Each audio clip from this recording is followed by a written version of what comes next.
That one. A humble suppliant. Do you know what humble suppliant is? No, probably don't. Illa, who is that one, namely Turnus. But Illa here, humilis suplex.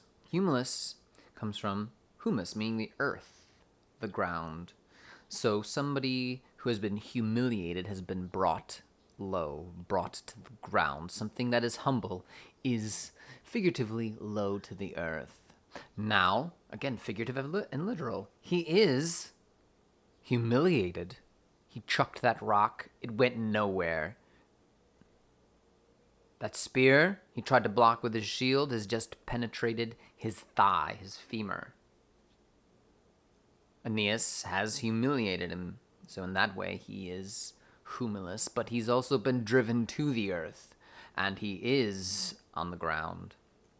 Suppliant is anyone who approaches somebody else for very often some sort of forgiveness in a very ritualistic manner. A suppliant is someone who prays or begs a higher power for forgiveness. So, illa humilis suplex. That humble suppliant. Oculos dextramque precantem protendens inquit.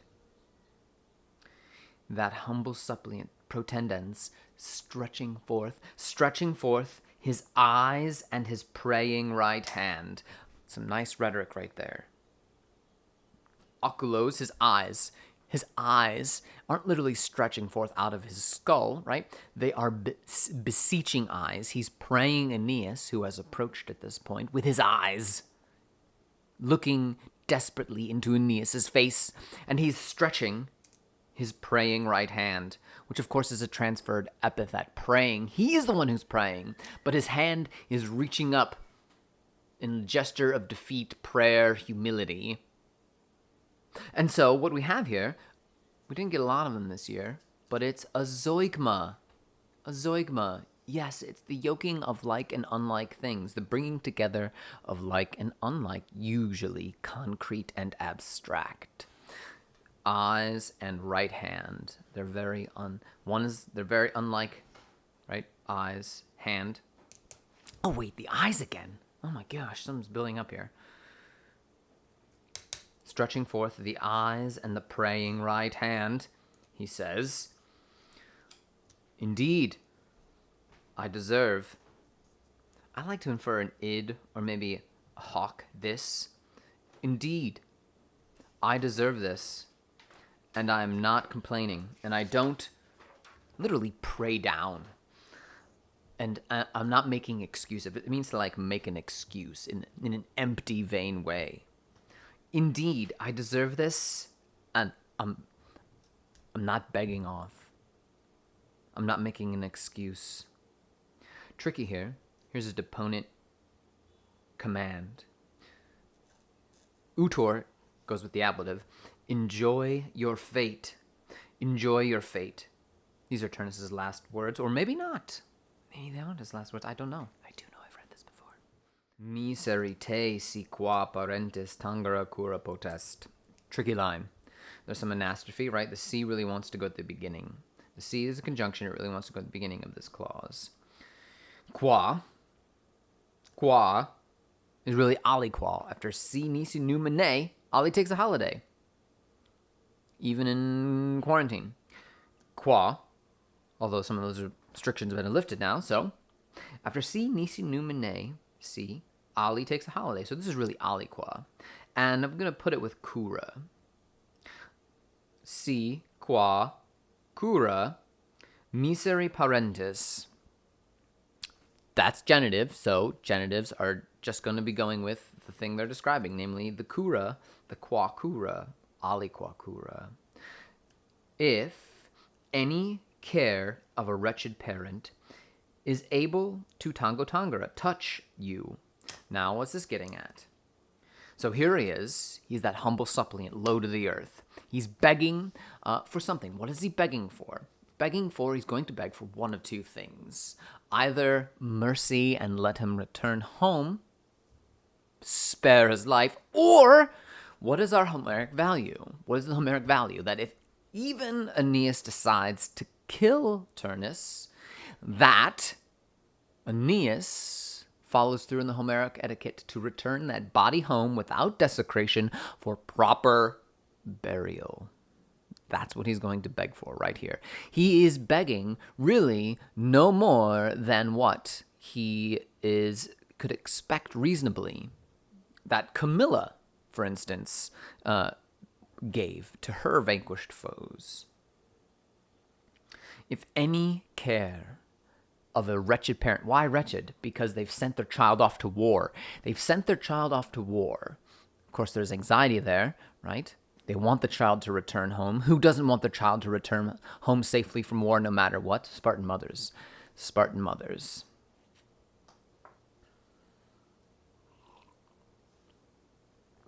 Other than Spartan mothers, no? Other than Spartan mothers, parents would want to see their offspring not dead on a battlefield, almost no matter what. So, what is he asking? He's going to ask Aeneas for what is reasonably expected. Moreover, he's going to ask for some empathy, right? If any care, any worry of a wretched parent is able to touch you, think of your own father is what he's going to say. Oro, I beg, right? Beg, suppliant, humble, begging. He's begging. Such has been Father Anchises, even for you. Et here sometimes can be even. Such, Talus, so or such has Father Anchises been for you. You loved your dad. Everyone knows you respected your dad. Anchises is Aeneas' father, who's dead, has passed on. And so he's asking Aeneas to think of his own father and how his father would feel if Aeneas were to be butchered, killed, massacred. What would those feelings be? Think of the father. He's asking for empathy. He's asking for empathy. Miserere, tricky. Another deponent command. For some reason, we're getting a lot of them here at the end. Utera, miserere. Take pity. Now, miseror, to take pity, actually takes the genitive. It goes with the genitive, and guess what? Take pity of, literally. But does English, in that expression, use the preposition of? No, very good. It takes on. Take pity on old-aged Daunus. Take pity of old-aged Daunus. Now that is Turnus' father. And, tricky, et me seu corpus spoliatum lumina mavis rede meis. So good, so good. And a couple ways you can do this, clause by clause. The seu to mavis is a clause. Et me rede meis is another clause. I'm going to go with the seu clause first. And whether you prefer my body despoiled of its light, from its light. Lumina. And whether you prefer, magis and volovis means prefer, want more. Whether you want prefer my body despoiled of its light, ablative of separation, return me to mine. Meis there is dative. Take pity of old man Daunus, and whether you want the body despoiled of its light, return me to mine. That's exactly what he's entitled. That's what he's owed. And he turns it around. Wikisti, you have conquered. You have conquered. You have conquered. The Ausonians, right, namely everybody else, for our purposes here, Widera, syncopated perfect. And the Ausonians have seen me. You have to infer me there. contrasting with the you. The Ausonians have seen me conquered, stretching the palms. Again, that's an infinitive. You could say, literally, to stretch the palms. They have seen me conquered to stretch the palms. English is going to turn that into like a gerund, or a participle. To stretch the palms, stretching the palms. Lavinia is your wife, right? She's the one who this is nominally, this war is about. This was the girl that they've been fighting over, the woman they've been fighting over, right? So here he is. Turnus is like, you won. You have conquered. I am the conquered. I am the one who has been defeated, humiliated. This thing we've been beefing over, this marriage to this woman. Lavinia, by the way, doesn't get any speaking lines. He says, she's yours. She's yours. No one asks her, right? Hey, Lavinia, which one would you prefer? No, that sort of question doesn't matter in this world. This world here, our Homeric world. Lavinia is your wife, is your spouse. Do not strive further in hatred. Don't strive further in hatred. This is it.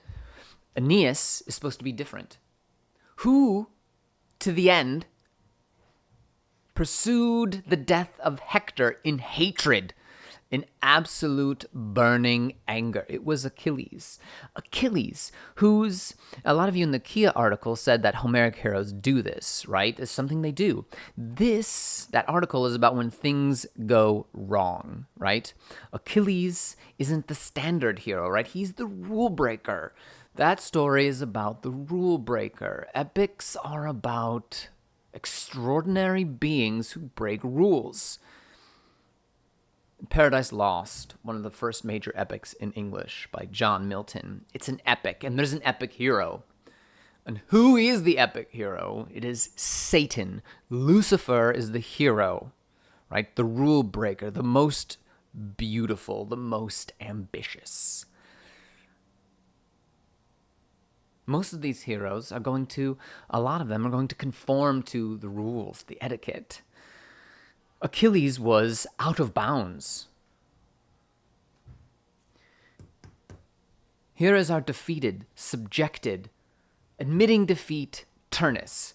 And Aeneas, when he was in the underworld to get his prophecy, why he was going to do all this, it was to be different from the Greek heroes, right? His own personal needs, wants, and ambitions aren't supposed to matter as much. His own ambitions, wraths, desires, feelings need to be suppressed, ignored, so he can toil, labor, work for the founding of Rome, an eternal city, empire, an idea that will reach fulfillment.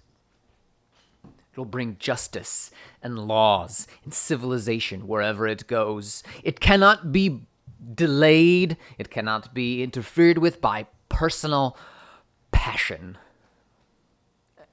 And here is Turnus asking him to be the man he is supposed to be. Don't strive further in hatred. Let's see. Aeneas volens acer stetit oculos. There we go. In armies. Fierce in arms, Aeneas, turning his eyes, stood. You don't have to do it like that. That's the way I did it. Aeneas, turning his eyes, stood fierce in his weapons. Turning his eyes.